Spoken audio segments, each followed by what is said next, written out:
घन श्याम मुरलिया वाले को, घन श्याम मुरलिया वाले को सुध लेना पड़ेगा हमार।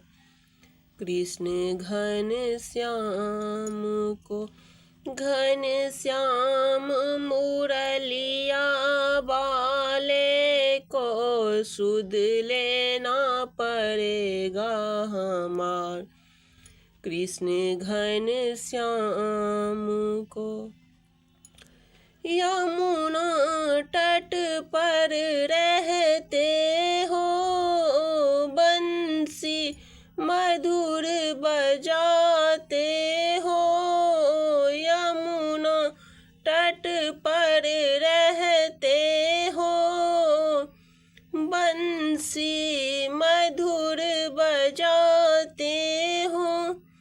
बंसी बजा के रास रचा के सबको मन हर लेते हो।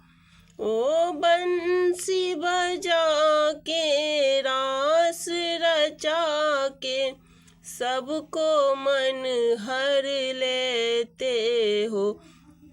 जब याद आई घड़ी राधा को, जब याद आई घर रुक्मिणी को, आँखों में ही आंसू भरी।